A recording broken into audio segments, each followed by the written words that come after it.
Alam mo ba ang halaga mo bilang tao? Ano man ang mga masasamang bagay na sinabi ng mga tao tungkol sa iyo, gaano man kalalim ang sugat na tinamasa ng puso mo dahil dito, kaya itong pagalingin ng Panginoon dahil mahal ka niya. Hindi ka patapon at hindi ka basura. Alam mo ba kung anong halaga mo sa Kanya? Mas mahalaga ka pa sa pinagsama-samang kayamanan sa buong mundo. Maaring hindi mo ito alam, pero ito ang sinasabi sa Biblia. Dahil dugo ni Kristo ang ibinayad para sa iyo. Pakinggan ng paulit-ulit ang mga bersikulo kung sino ka kay Kristo, hanggang sa tumanim sa puso at isip mo ang halaga mo sa Kanya. Henesis 1, versikulo 27. Nilalang ng Diyos ang tao ayon sa Kanyang larawan. Sila'y Kanyang nilalang na isang lalaki at isang babae. Henesis 2, versikulo 7. Nilikha ng Panginoong Diyos ang tao mula sa lupa. Hiningahan niya sa ilong ang tao ng hiningang nagbibigay buhay. Kaya ang tao ay naging buhay na nilalang. Roma 5, versikulo 8. Subalit, pinatutunayan ng Diyos ang Kanyang pag-ibig sa atin na noong tayo ay mga makasalanan pa, si Kristo ay namatay para sa atin. Roma 8, versikulo 38 at 39. Sapagkat natitiyak kong walang makapaghihiwalay sa atin sa Kanyang pag-ibig. Kahit ang kamatayan o ang buhay, ang mga anghel o ang mga pamunuan at ang mga kapangyarihan, ang kasalukuyan o ang hinaharap, ang kataasan o ang kalaliman, o alinmang nilalang ay hindi makakapaghiwalay sa atin sa pag-ibig ng Diyos na ipinagkaloob sa atin sa pamamagitan ni Kristo Jesus na ating Panginoon. Jeremias 31, versikulo 3. Ang Panginoon ay nagpakita sa kanya mula sa malayo. Inibig kita ng isang walang hanggang pag-ibig, kaya't ipinagpatuloy ko ang aking kagandahang loob sa iyo. Panaghoy 3, versikulo 22 at 23. Pag-ibig mo, Yahweh, ay hindi nagmamaliw. Kahabagan mo'y walang kapantay. Ito ay laging sariwa bawat umaga. Katapatan mo'y napakadakila.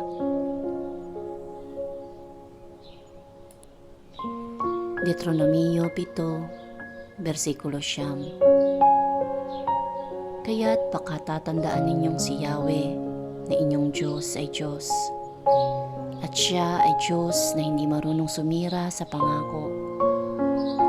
Tapat Siya sa lahat ng umiibig sa Kanya at sumusunod sa Kanyang mga tuntunin. Ipinadarama niya ang Kanyang pagmamahal hanggang sa 1,000 salinlahi.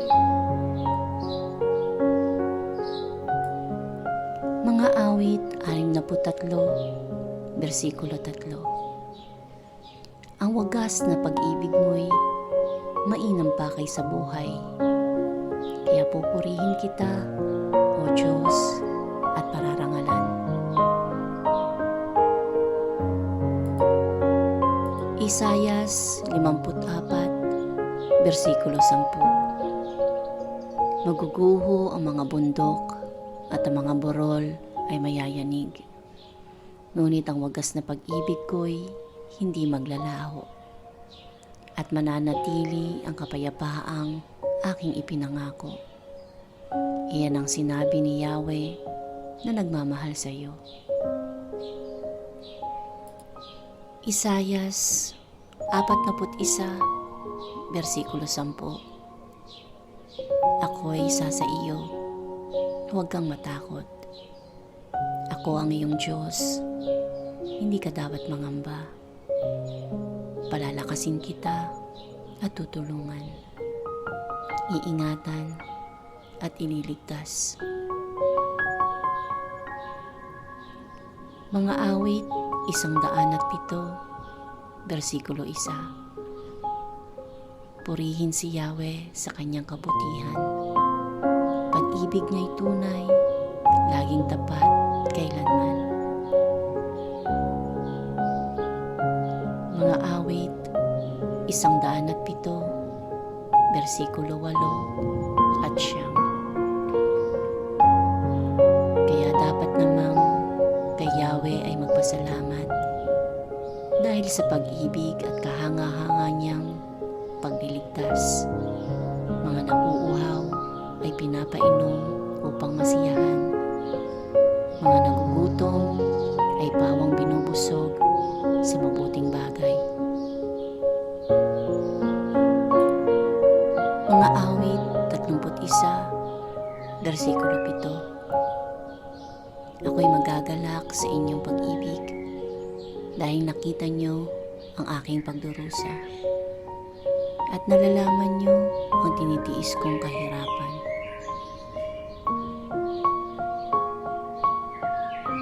Mga awit 30, versikulo 11. Pinaway mo itong aking kalungkutan, pinalitan mo ng sayaw ng kagalakan. Pagluluksa ko ay iyong inalis, kaligayahan ang iyong ipinalit.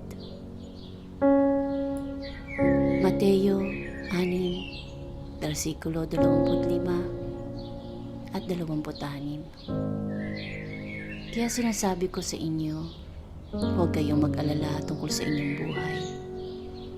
Kung ano ang inyong kakainin, iinumin, o susuotin.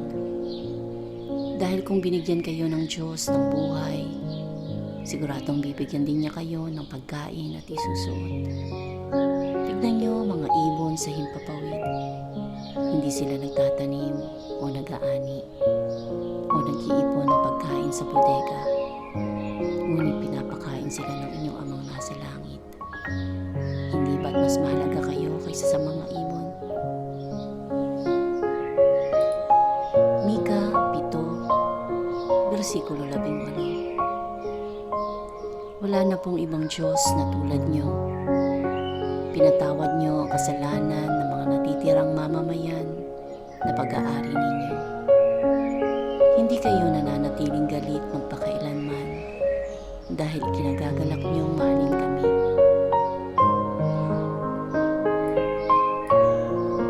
Marcos 10, versikulo 45. Ito ay sapagkat maging ang anak ng tao ay pumarito upang paglingkuran, kundi maglingkod at ibigay ang kanyang buhay bilang pantubos sa marami.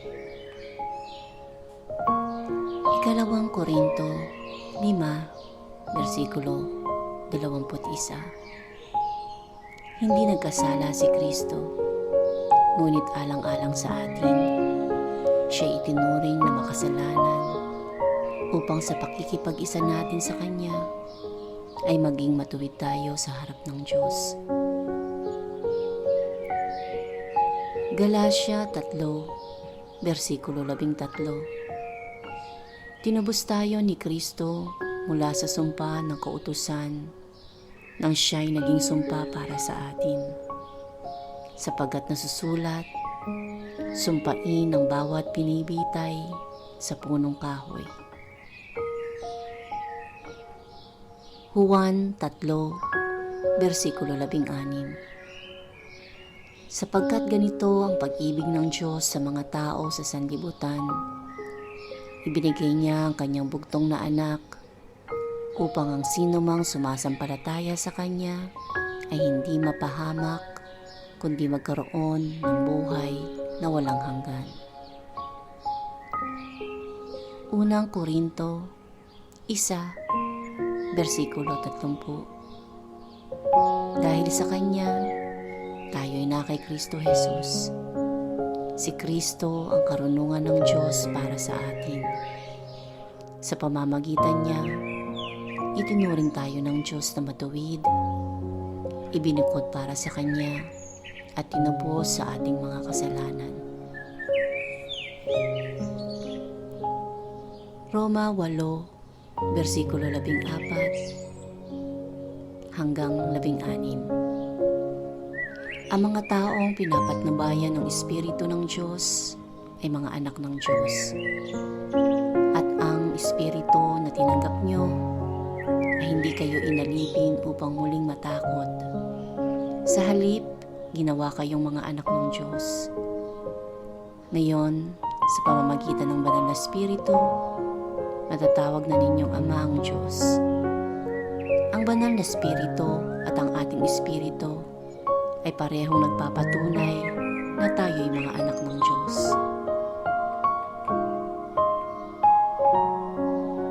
Unang Korinto 6, versikulo 20. Dahil tinubos kayo ng Diyos sa napakalaking halaga, kaya gamitin ninyo ang inyong katawan sa paraang ikapupuri ng Diyos. Roma 5, versikulo 1. Kaya ngayong itinuturing na tayong matuwid dahil sa pananampalataya natin sa ating Panginoong Hesukristo, meron na tayong magandang relasyon sa Diyos. Roma 6, versikulo 6. Alam natin na ang dati nating pagkatao ay pinako na sa krus kasama ni Kristo para mamatay. Kaya hindi na tayo dapat alipinin pa ng kasalanan. Santiago 1, versikulo 12. Mapalad ang mga taong nananatiling matatag sa kabila ng mga pagsubok. Dahil pagkatapos niyang mapagtagumpayan ng mga ito, tatanggapin niya bilang gantimpala ang buhay na walang hanggan na ipinangako ng Diyos sa mga nagmamahal sa Kanya. Kolosas 2, versikulo 10 hanggang 12. At naging ganap kayo sa pakikipag-isa ninyo sa Kanya, na siyang Pangulo ng lahat ng Espiritong namumuno at may kapangyarihan. Dahil sa pakikipag-isa niyo kay Kristo, tinuli na kayo. Ang pagtutuli na ito ay hindi pisikal, kundi espiritual. Ang pag-alis ng masasamang hilig ng laman. Ito ang pagtutuling mula kay Kristo. Inilibing kayong kasama ni Kristo nang bautismuhan kayo. At dahil na kay Kristo na kayo, muli kayong binuhay na kasama niya. Dahil nananalig kayo sa kapangyarihan ng Diyos na bumuhay sa Kanya. Galatia 2, versikulo 20. Ako'y pinakong kasama ni Kristo at hindi na ako ang nabubuhay, kundi si Kristo ang nabubuhay sa akin. At ang buhay na ikinabubuhay ko ngayon sa laman ay kinabubuhay ko sa pamamagitan ng pananampalataya sa Anak ng Diyos na sa akin ay nagmahal at nagbigay ng kanyang sarili dahil sa akin. Galatia 3, versikulo 26. Dahil sa inyong pakikipag-isa kay Kristo Jesus, kayong lahat ay mga anak ng Diyos sa pamamagitan ng pananampalataya. Roma 8, versikulo 17. At bilang mga anak, mga tagapagmana tayo ng Diyos at kasama ni Kristo na nagmamana ng mga pagpapalang inilaan niya. Sapagkat kung magtitiis tayo kagaya ni Kristo noon, darating ang araw na pararangalan din tayong kasama niya.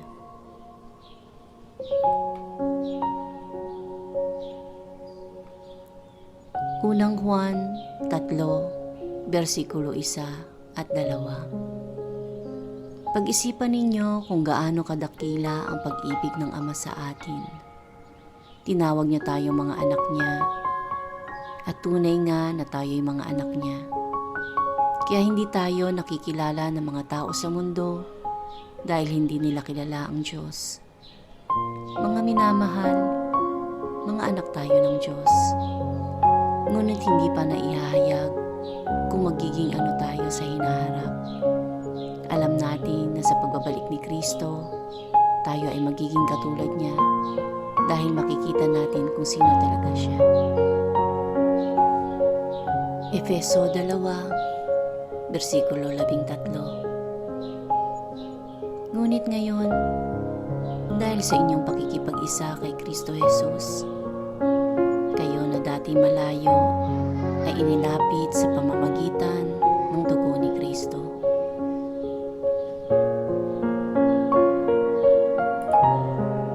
Galatia 3, versikulo 27. Sapagkat binautismuhan kayo sa pakikipag-isa ninyo kay Kristo at namumuhay kayong katulad niya. Efeso 2, versikulo 22. At dahil kayo ay na kay Kristo, bahagi na rin kayo nitong gusaling itinatayo, kung saan nananahan ang Diyos sa pamamagitan ng Kanyang Espiritu. Unang Pedro 1, versikulo 23. Dahil ipinanganak na kayong muli, at ang kapanganakang ito'y hindi sa pamamagitan ng mga magulang ninyong namamatay, kundi sa pamamagitan ng buhay at walang hanggang salita ng Diyos. Efeso 2, versikulo 8. Sapagkat dahil sa kagandahang loob ng Diyos, kayo ay naligtas sa pamamagitan ng pananampalataya. At ito'y kaloob ng Diyos at hindi mula sa inyong sarili. Efeso 1, versikulo 3 hanggang 5. Purihin natin ang Diyos at Ama ng ating Panginoong Hesukristo. Dahil sa pakikipag-isa natin kay Kristo, ibinigay niya sa atin ang lahat ng pagpapalang espiritual mula sa langit. Bago pa man niya likhain ang mundo, pinili na niya tayo para maging banal at walang kapintasan sa paningin niya. Dahil sa pag-ibig niya, pinili niya tayo upang maging anak niya sa pamamagitan ni Hesukristo, ayon sa kanyang layunin at kalooban.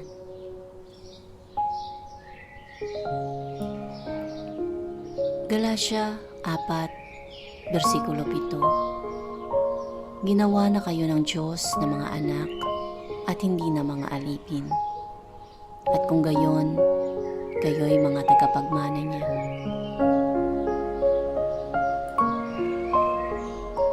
Kolosas 3, versikulo 1 hanggang 3. Yamang binuhay kayong muli na kasama ni Kristo. Ituon ninyo ang inyong pag-iisip sa mga bagay na nasa langit na kinaroroonan ni Kristo, na nakaupo sa kanan ng Diyos. Ang mga bagay na panlangit ang isa-isip ninyo, hindi ang mga bagay na panlupa, sapagkat namatay na kayo at ang inyong buhay ay nakatago sa Diyos kasama ni Kristo. Efeso 4, versikulo 24. Ipakita niyang binago na kayo ng Diyos at binigyan ng buhay na matuwid at banal katulad ng sa Diyos.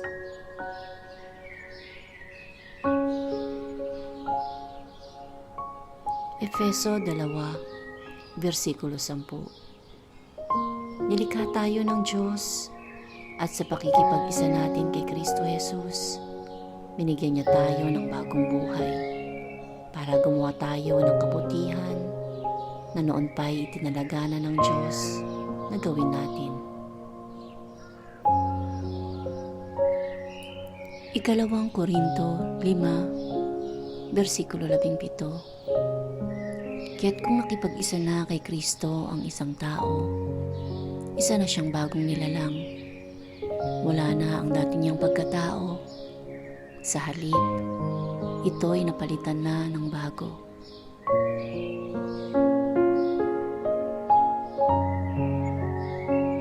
Efeso 2, versikulo 6. At dahil sa pakikipag-isa natin kay Kristo Jesus, binuhay tayo ng Diyos mula sa mga patay kasama ni Kristo para maghari tayong kasama niya sa kaharian sa langit.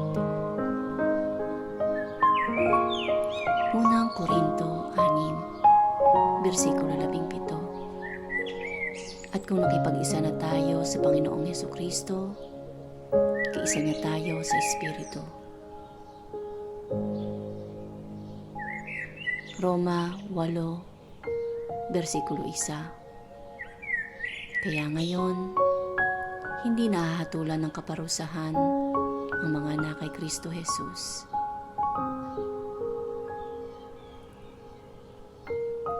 Juan 15, versikulo 5. Ako ang puno ng ubas, at kayo ang aking mga sanga. Ang taong nananatili sa akin at ako rin sa kanya ay mamumunga ng marami, sapagkat wala kayong magagawa kung hiwalay kayo sa akin.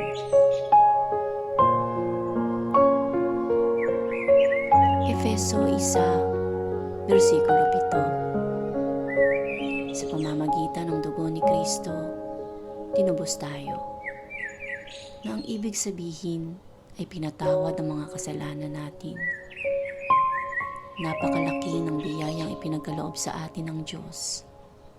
Binigyan niya tayo ng karunungan at pangunawa.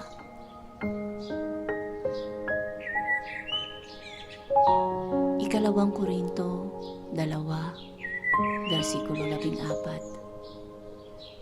Ngunit salamat sa Diyos at lagi niya kaming isinasama sa parada ng tagumpay ni Kristo.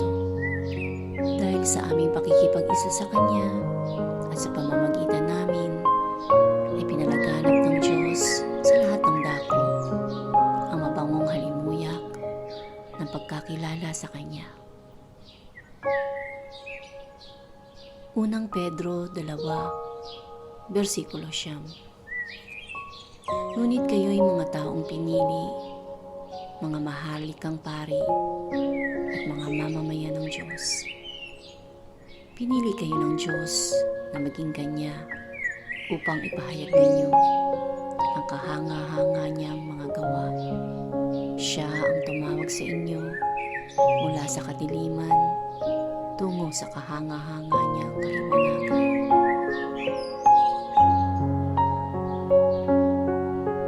Unang Korinto 6, 19 at 20. Hindi ba't ang katawan ninyo ay templo ng banal na Espiritong nasa inyo at tinanggap ninyo mula sa Diyos? Kung ganon, ang katawan ninyo ay hindi sa inyo, kundi sa Diyos. Dahil tinubos kayo ng Diyos sa napakalaking halaga. Kaya gamitin ninyo ang inyong katawan sa paraang ikapupuri ng Diyos.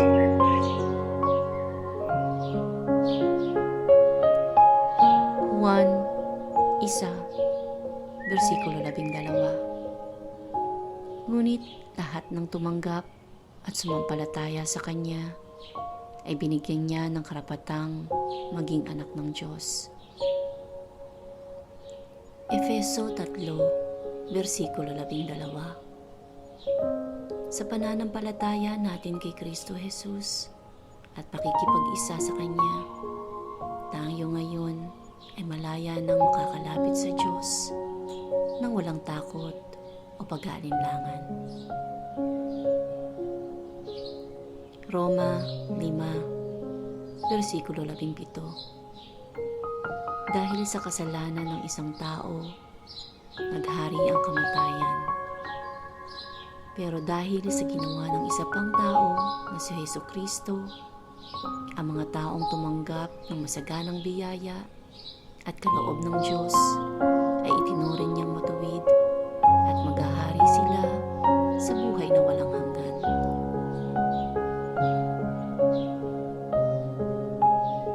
Efeso 5, versikulo 8. Sapagkat kayo'y dating kadiliman, subalit ngayon ay liwanag sa Panginoon. Lumakad kayong gaya ng mga anak ng liwanag. Juan 15, versikulo 15. Hindi na kayo itinuturing ng mga alipin, sapagkat hindi alam ng alipin ang ginagawa ng kanyang Panginoon. Sa halip, itinuring ko kayong mga kaibigan, sapagkat sinabi ko sa inyo ang lahat ng narinig ko sa aking Ama. Unang Korinto 12, versikulo 27. Kayong lahat ang bumubuo ng katawan ni Kristo, at ang bawat isa ay parte ng kanyang katawan. Filipos 1, versikulo 6. Natitiyak kong ipagpapatuloy ng Diyos ang mabuting gawain na sinimulan niya sa inyo hanggang sa araw ng pagbabalik ni Kristo Jesus. Efeso 2, versikulo 11. Kaya kayong mga hindi Hudyo ay hindi na mga dayuhan o taga-ibang bansa, kundi kaisa na ng mga binabanal at kabilang sa pamilya ng Diyos. Roma 8, versikulo 2. Sapagkat sa pakikipag-isa natin kay Kristo Jesus, pinalaya na tayo sa kapangyarihan ng kasalanan at kamatayan sa pamamagitan ng kapangyarihan ng banal na Espiritu na nagbibigay buhay. Ikalawang Timoteo 1, versikulo 9. Iniligtas at tinawag tayo ng Diyos para maging Kanya, hindi dahil sa ating mga gawa, kundi ayon sa layunin at biyaya na ibinigay sa atin ni Kristo Jesus bago pa nagsimula ang mundo. Jeremias 1, versikulo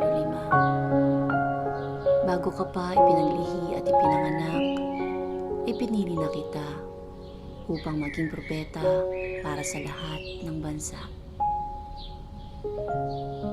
Efeso 1, versikulo 11. Kami ay pinili ng Diyos mula pa sa simula na maging Kanya sa pamamagitan ni Kristo, ayon sa Kanyang plano. Ang Diyos ang gumawa sa lahat ng bagay ayon sa layunin ng Kanyang kalooban. Filipos 3, versikulo 20. Ngunit para sa atin, ang langit ang tunay nating bayan, at mula roon, hinihintay natin na may pananabik ang pagbabalik ng tagapagligtas, ang Panginoong Jesucristo. Juan 15, versikulo 16. Hindi kayo ang pumili sa akin, kundi ako ang pumili sa inyo, para humayo kayo at mamunga ng mga bungang mananatili. Sa ganoon, ano man ang hingin niyo sa Ama sa pangalan ko, ay ibibigay niya sa inyo. Roma 8, versikulo 37. Pero kahit ganito ang kalagayan natin, kayang-kaya nating pagtagumpayan ito sa tulong ni Kristo na nagmamahal sa atin. Ikalawang Timoteo 1, versikulo 7. Sapagkat hindi tayo binigyan ng Diyos ng espiritu ng kaduwagan, kundi espiritu ng kapangyarihan, pag-ibig, at disiplina sa sarili. Roma 12, versikulo 2. Huwag kayong makiayon sa takbo ng mundong ito. Sa halip, hayaan ninyong baguhin ng Diyos ang inyong pag-iisip upang maunawaan ninyo ang kanyang kalooban. Sa gayon, magagawa ninyo kung ano ang mabuti, kalugod-lugod, at ganap na kalooban ng Diyos. Kolosas 3, versikulo 12. Kaya nga, dahil kayo'y hinirang ng Diyos, minahal niya at pinili para sa Kanya, dapat kayong maging mahabagin, mabait, mapagkumbaba, mahinahon, at mapagtiis. Roma 8, versikulo 28. Alam natin na sa lahat ng bagay, gumagawa ang Diyos para sa ikabubuti ng mga umiibig sa Kanya, na Kanyang tinawag ayon sa Kanyang layunin.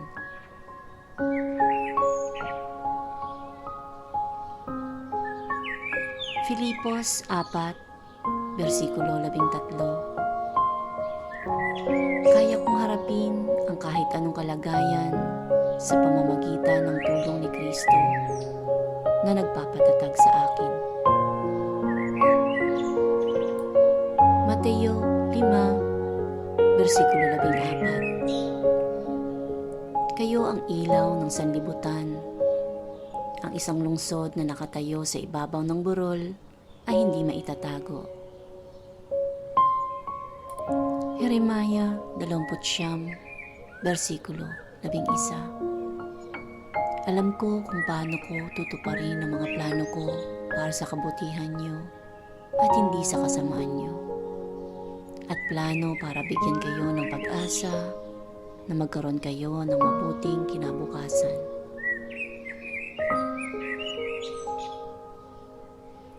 Unang Pedro 5, versikulo 6 at 7. Kaya magpasakop kayo sa kapangyarihan ng Diyos, dahil darating ang araw na pararangalan niya kayo. Ipagkatiwala niyo sa Kanya ang lahat ng kabalisaan niyo, dahil nagmamalasakit siya sa inyo. Pahayag 11, versikulo 8. Pinagsuot siya ng damit na malinis, makinang, at puting-puti. Ang ibig sabihin ng puting damit ay ang mabubuting gawa ng mga pinabanal ng Diyos.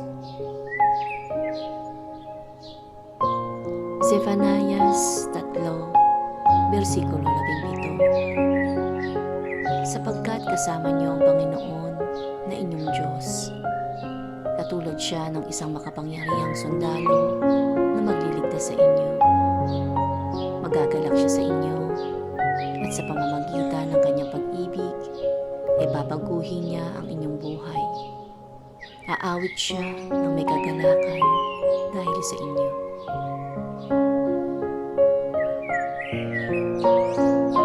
Mga awit 23, versikulo 4. Kahit dumaan ako sa pinakamadilim na bibis, hindi ako matatakot, dahil kayo ay aking kasama. Ang dala niyong pamalo, ang sa akin ay nag-iingat. Ang inyo namang tungkod, ang gumagabay at nagpapagaan ng aking kalooban.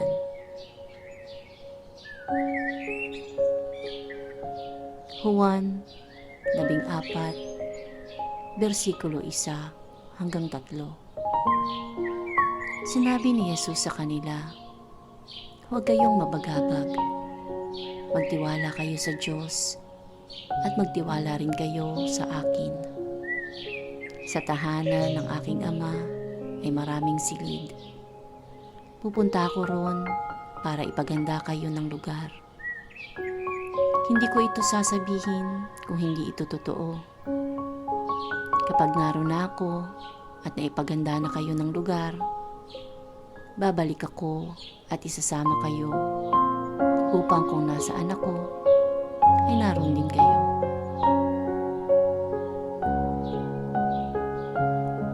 Mga Kawikaan 3, versikulo 11 at 12. Anak, huwag mong mamasamain kapag tinatama ka ng Panginoon upang ituwid ang iyong pag-uugali. Sapagkat itinutuwid ng Panginoon ang ugali ng kanyang mga minamahal, katulad ng ginagawa ng isang ama sa kanyang anak na kinalulugdan.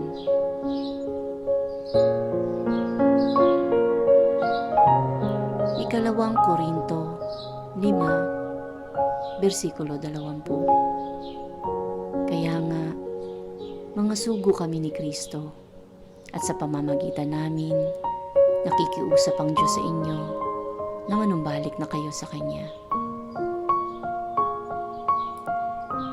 Henesis 1, versikulo 27. Nilalang ng Diyos ang tao ayon sa Kanyang larawan. Sila'y Kanyang nilalang na isang lalaki at isang babae. Henesis 2, versikulo 7. Nilikha ng Panginoong Diyos ang tao mula sa lupa. Hiningahan niya sa ilong ang tao ng hiningang nagbibigay buhay. Kaya ang tao ay naging buhay na nilalang. Roma 5, versikulo 8. Subalit, pinatutunayan ng Diyos ang kanyang pag-ibig sa atin na noong tayo ay mga makasalanan pa, si Kristo ay namatay para sa atin. Roma 8, versikulo 38 at 39. Sapagkat natitiyak kong walang makapaghihiwalay sa atin sa kanyang pag-ibig, kahit ang kamatayan o ang buhay, ang mga anghel o ang mga pamunuan at ang mga kapangyarihan, ang kasalukuyan o ang hinaharap, ang kataasan o ang kalaliman, o alinmang nilalang ay hindi makakapaghiwalay sa atin sa pag-ibig ng Diyos na ipinagkaloob sa atin sa pamamagitan ni Kristo Jesus na ating Panginoon.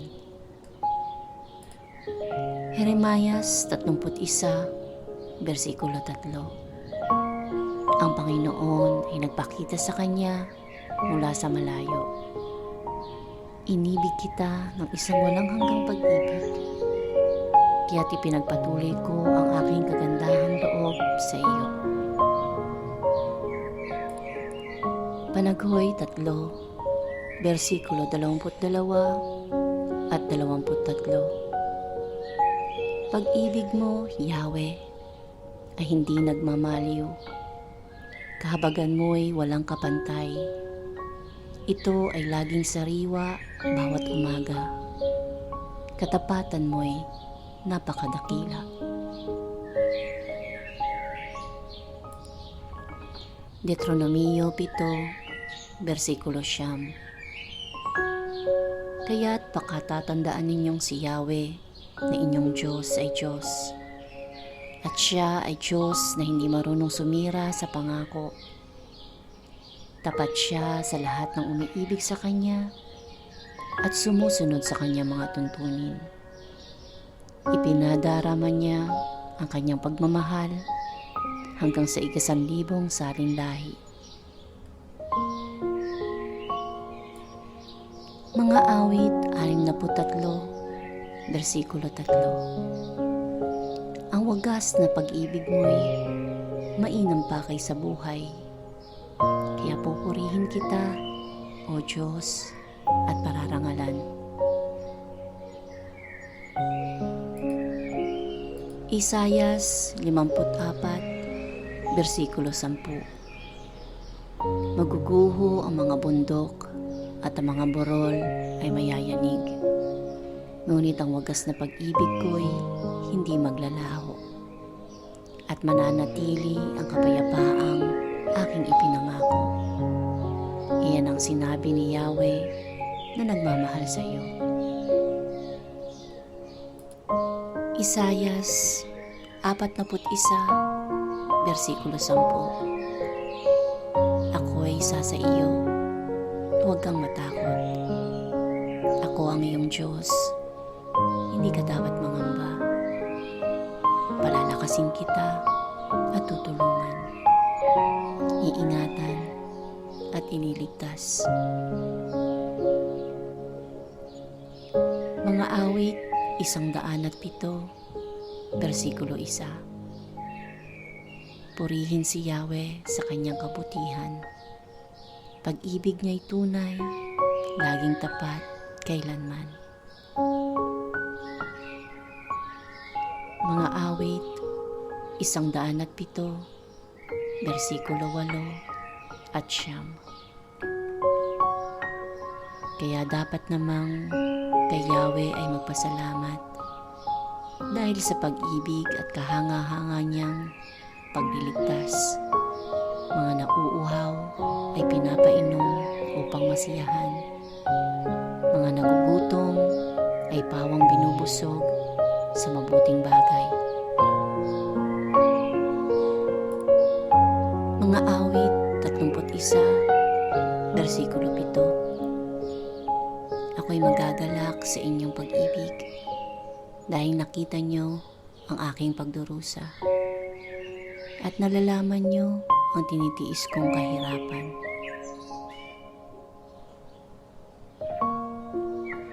Mga awit 30, versikulo 11. Pinaway mo itong aking kalungkutan, pinalitan mo ng sayaw ng kagalakan. Pagluluksa ko ay iyong inalis, kaligayahan ng iyong ipinalit. Mateo 6, versikulo 25 at 26.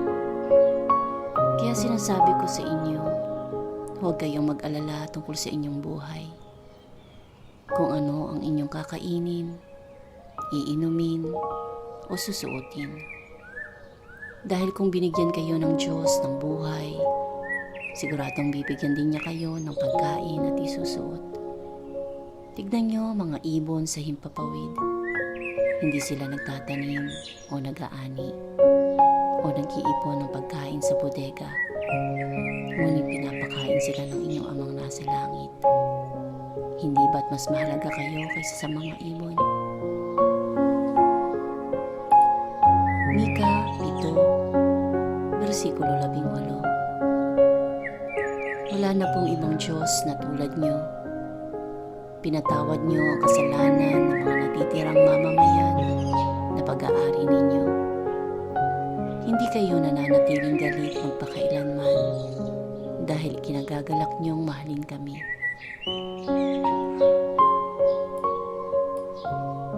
Marcos 10, versikulo 45. Ito ay sapagkat maging ang anak ng tao ay pumarito upang paglingkuran, kundi maglingkod at ibigay ang kanyang buhay bilang pantubos sa marami.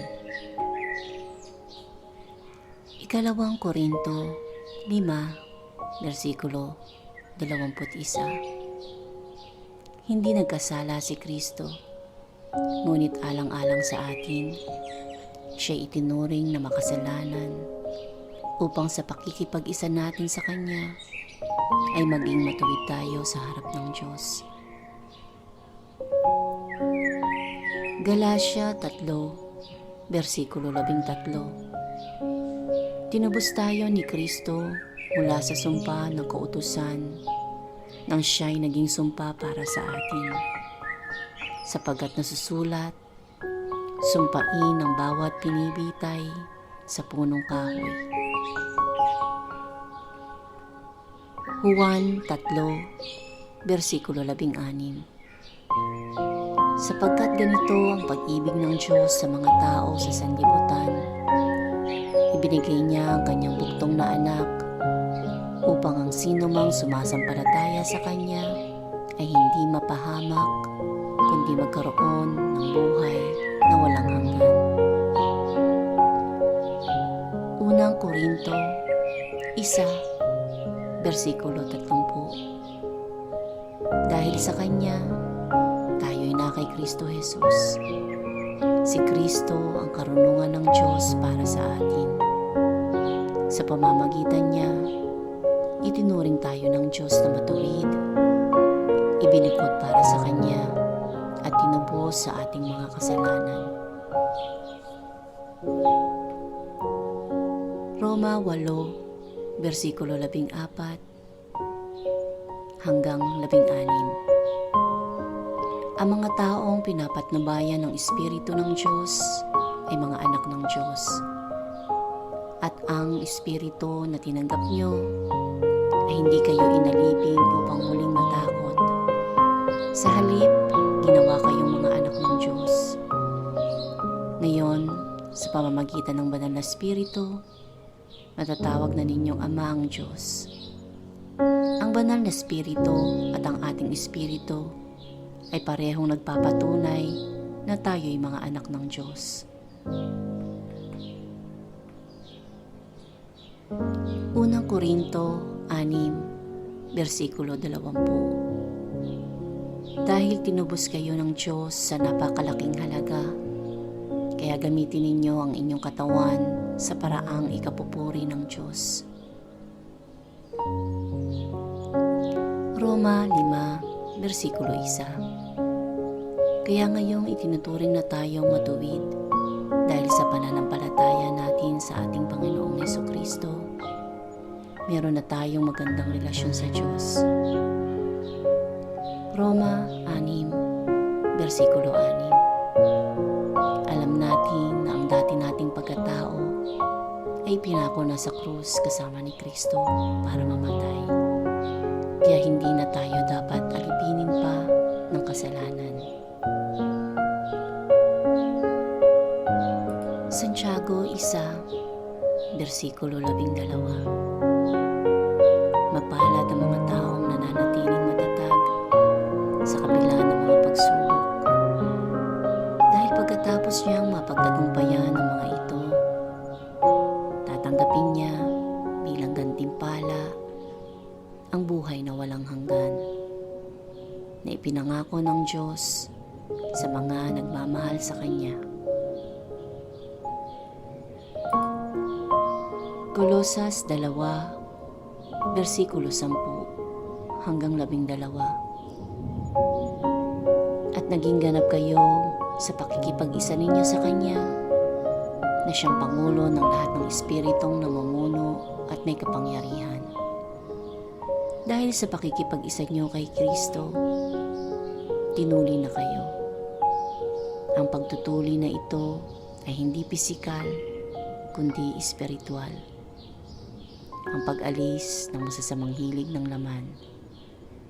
Ito ang pagtutuling mula kay Kristo.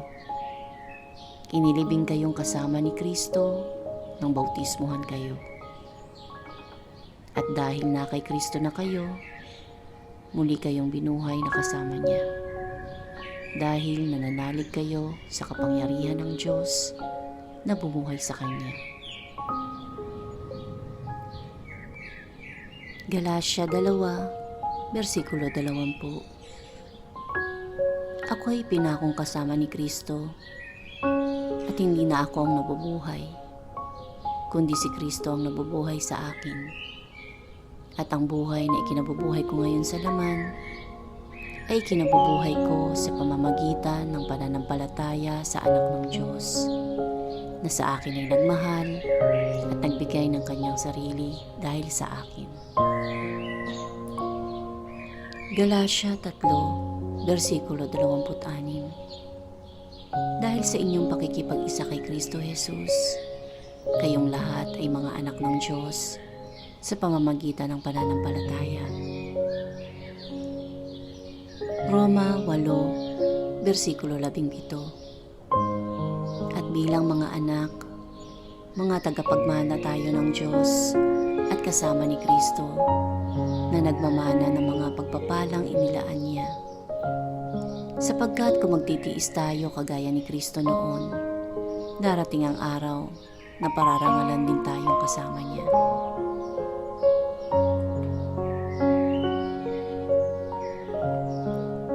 Unang Juan 3, versikulo 1 at 2. Pag-isipan ninyo kung gaano kadakila ang pag-ibig ng Ama sa atin. Tinawag niya tayong mga anak niya, at tunay nga na tayo'y mga anak niya. Kaya hindi tayo nakikilala ng mga tao sa mundo dahil hindi nila kilala ang Diyos. Mga minamahal, mga anak tayo ng Diyos. Ngunit hindi pa naihahayag kung magiging ano tayo sa hinaharap.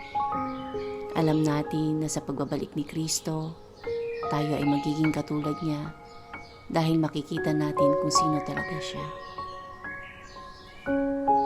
Efeso 2, versikulo 13. Ngunit ngayon, dahil sa inyong pakikipag-isa kay Kristo Jesus, kayo na dati malayo ay inilapit sa pamamagitan ng dugo ni Kristo.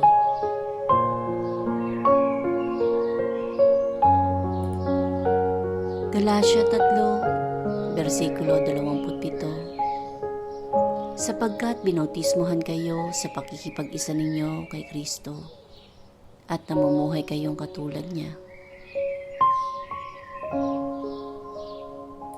Efeso 2, versikulo 22. At dahil kayo ay na kay Kristo, bahagi na rin kayo nitong gusaling itinatayo, kung saan nananahan ng Diyos sa pamamagitan ng Kanyang Espiritu. Unang Pedro 1, versikulo 23. Dahil ipinanganak na kayong muli, at ang kapanganakang ito'y hindi sa pamamagitan ng mga magulang ninyong namamatay, kundi sa pamamagitan ng buhay at walang hanggang salita ng Diyos. Efeso 2, versikulo 8. Sapagkat dahil sa kagandahang loob ng Diyos, kayo ay naligtas sa pamamagitan ng pananampalataya. At ito ay kaloob ng Diyos at hindi mula sa inyong sarili. Efeso 1, versikulo 3 hanggang 5. Purihin natin ang Diyos at Ama ng ating Panginoong Hesukristo. Dahil sa pakikipag-isa natin kay Kristo, ibinigay niya sa atin ang lahat ng pagpapalang espiritual mula sa langit. Bago pa man niya likhain ang mundo, pinili na niya tayo para maging banal at walang kapintasan sa paningin niya. Dahil sa pag-ibig niya, pinili niya tayo upang maging anak niya sa pamamagitan ni Hesukristo, ayon sa kanyang layunin at kalooban.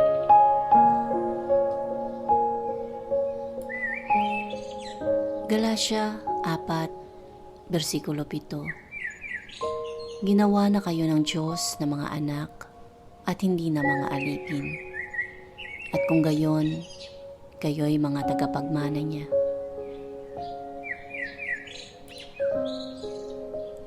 Kolosas 3, versikulo 1 hanggang 3. Yamang binuhay kayong muli na kasama ni Kristo.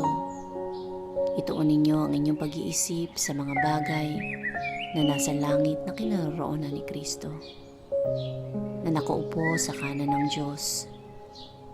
Ang mga bagay na panlangit ang isaisip ninyo, hindi ang mga bagay na panlupa, sapagkat namatay na kayo at ang inyong buhay ay nakatago sa Diyos kasama ni Kristo. Efeso 4, versikulo 24. Ipakita niyong binago na kayo ng Diyos at binigyan ng buhay na matuwid at banal katulad ng sa Diyos.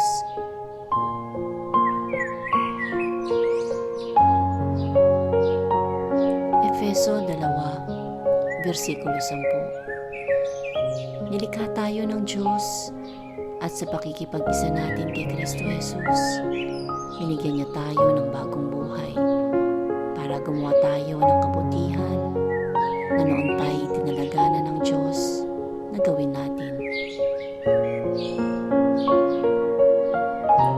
Ikalawang Korinto 5, versikulo 17. Kaya't kung nakipag-isa na kay Kristo ang isang tao, isa na siyang bagong nilalang. Wala na ang dati niyang pagkatao. Sa halip, ito'y napalitan na ng bago.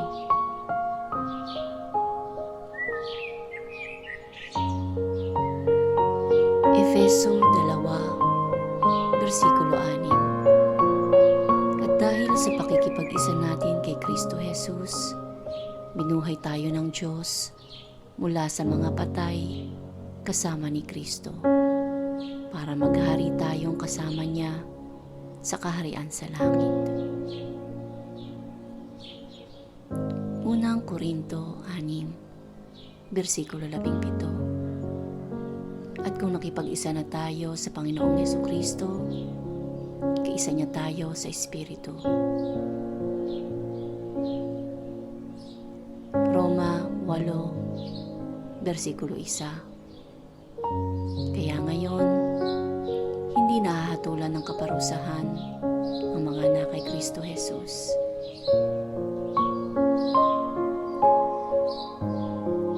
Juan 15, versikulo 5. Ako ang puno ng ubas, at kayo ang aking mga sanga.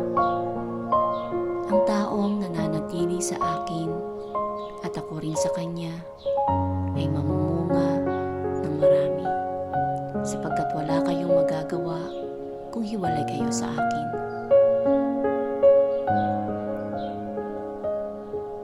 Efeso 1, versikulo 7. Sa pamamagitan ng dugo ni Kristo, tinubos tayo, na ang ibig sabihin ay pinatawad ang mga kasalanan natin. Napakalaki ng biyayang ipinagkaloob sa atin ng Diyos. Binigyan niya tayo ng karunungan at pangunawa.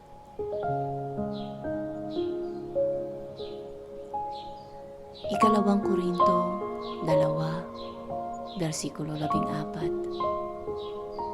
Ngunit salamat sa Diyos at lagi niya kaming isinasama sa parada ng tagumpay ni Kristo. Dahil sa aming pakikipag-isa sa Kanya at sa pamamagitan namin, ay pinalaganap ng Diyos sa lahat ng dako ang mabangong halimuyak ng pagkakilala sa Kanya. Unang Pedro 2, versikulo 9. Ngunit kayo'y mga taong pinili, mga maharlikang pari, at mga mamamayan ng Diyos.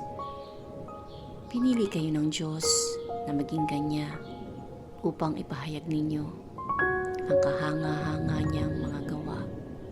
Siya ang tumawag sa inyo mula sa katiliman tungo sa kahanga-hanga niyang kaliwanagan.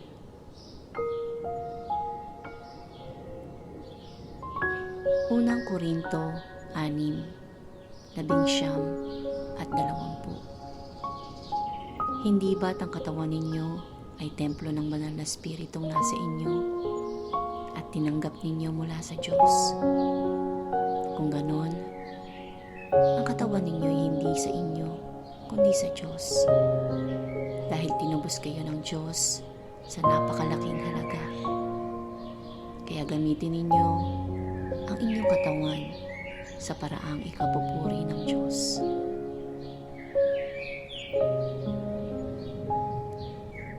Juan 1, versikulo 12.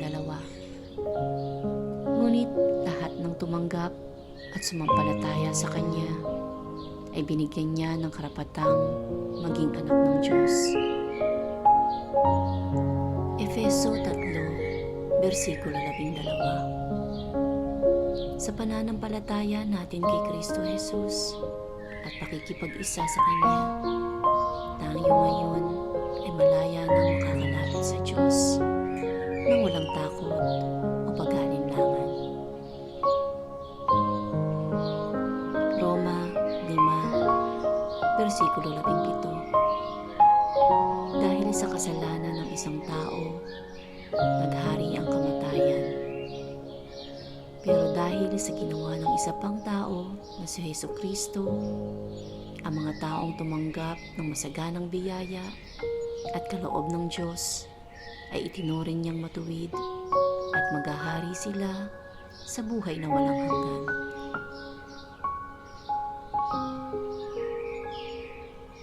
Efeso 5, versikulo 8. Sapagkat kayo'y dating kadiliman, subalit ngayon ay liwanag sa Panginoon. Lumakad kayong gaya ng mga anak ng liwanag. Juan 15, versikulo 15. Hindi na kayo itinuturing ng mga alipin, sapagkat hindi alam ng alipin ang ginagawa ng kanyang Panginoon.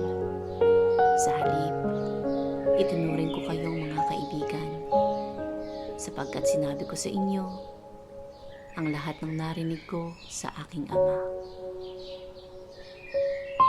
Unang Korinto 12, versikulo 27.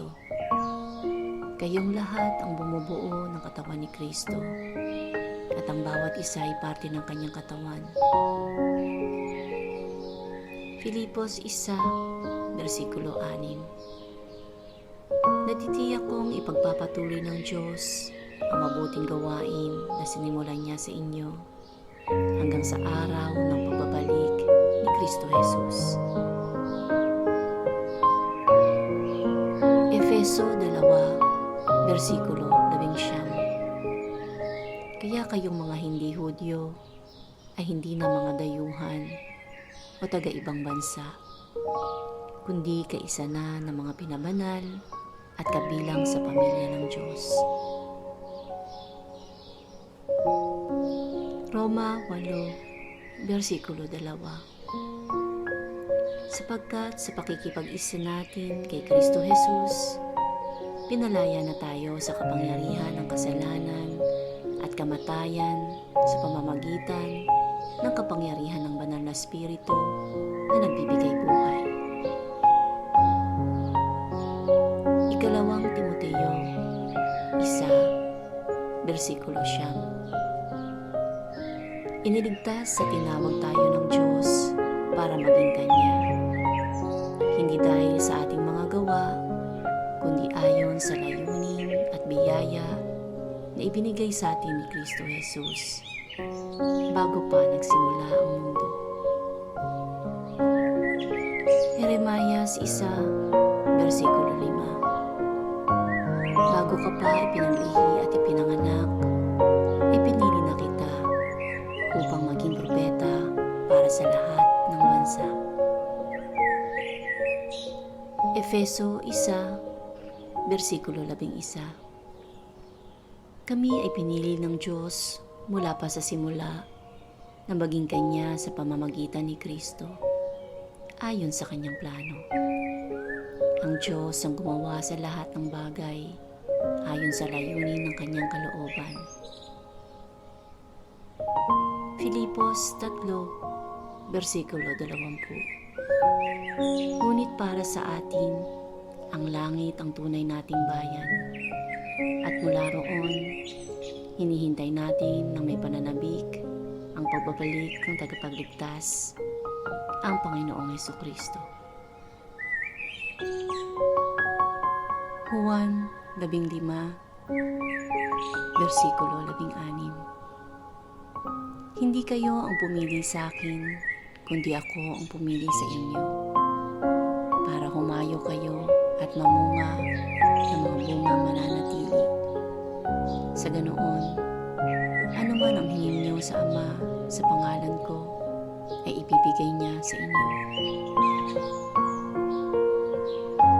Roma 8, versikulo 37.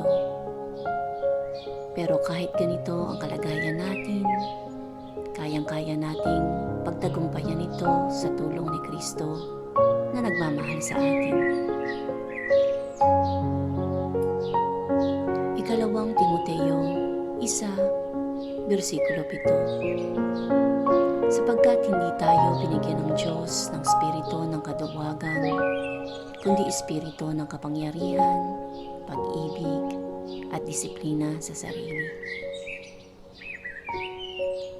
Roma 12, versikulo 2. Huwag kayong makiayon sa takbo ng mundong ito.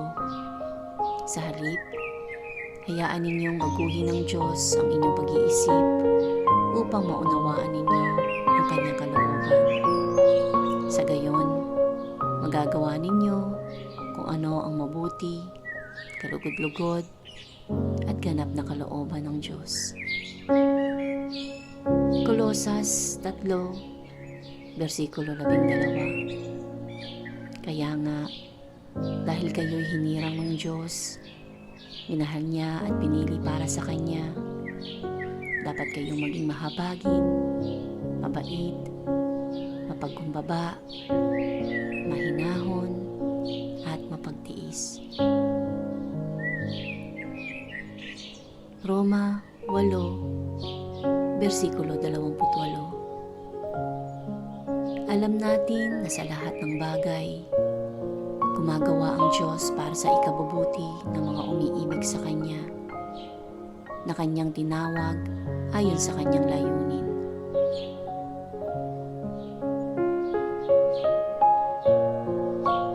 Filipos 4, versikulo 13. Kaya kong harapin ang kahit anong kalagayan sa pamamagitan ng tulong ni Kristo na nagpapatatag sa akin. Mateo 5, versikulo 14. Kayo ang ilaw ng sanlibutan. Ang isang lungsod na nakatayo sa ibabaw ng burol ay hindi maitatago. Jeremiah 20, versikulo 11. Alam ko kung paano ko tutuparin ang mga plano ko para sa kabutihan niyo at hindi sa kasamaan niyo, at plano para bigyan kayo ng pag-asa na magkaroon kayo ng mabuting kinabukasan.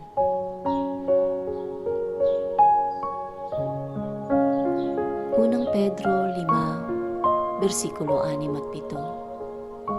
Kaya magpasakop kayo sa kapangyarihan ng Diyos, dahil darating ang araw na pararangalan niya kayo. Ipagkatiwala niyo sa Kanya ang lahat ng kabalisaan niyo, dahil nagmamalasakit siya sa inyo. Pahayag 19, versikulo 8. Pinagsuot siya ng damit na malinis, makinang, at puting-puti. Ang ibig sabihin ng puting damit ay ang mabubuting gawa ng mga pinabanal ng Diyos. Zephanias 3, versikulo 17. Sapagkat kasama niyo ang Panginoon na inyong Diyos, katulad siya ng isang makapangyarihang sundalo na magliligtas sa inyo. Magagalak siya sa inyo, at sa pamamagitan ng kanyang pag-ibig ay babaguhin niya ang inyong buhay. Aawit siya ng may kagalakan dahil sa inyo.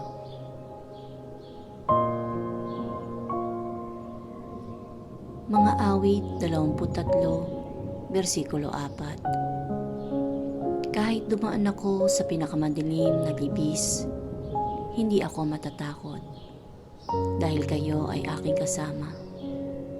Ang dala niyong pamalo, ang sa akin ay nag-iingat. Ang inyo namang tungkod, ang gumagabay at nagpapagaan ng aking kalooban.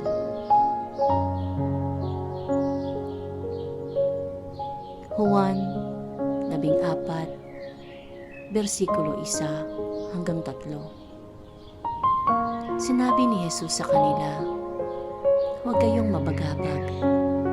Magtiwala kayo sa Diyos at magtiwala rin kayo sa akin. Sa tahanan ng aking Ama ay maraming silid. Pupunta ako roon para ipaganda kayo ng lugar. Hindi ko ito sasabihin kung hindi ito totoo. Kapag naroon na ako at naipaganda na kayo ng lugar, babalik ako at isasama kayo upang kung nasaan ako, ay naroon din kayo."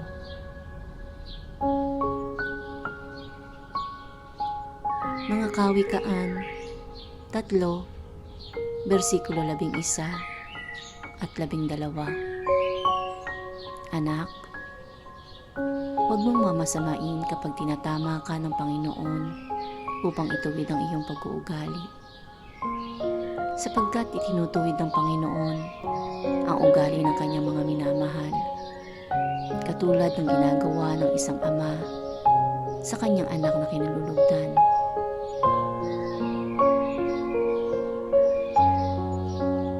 Ikalawang Korinto 5, versikulo 20.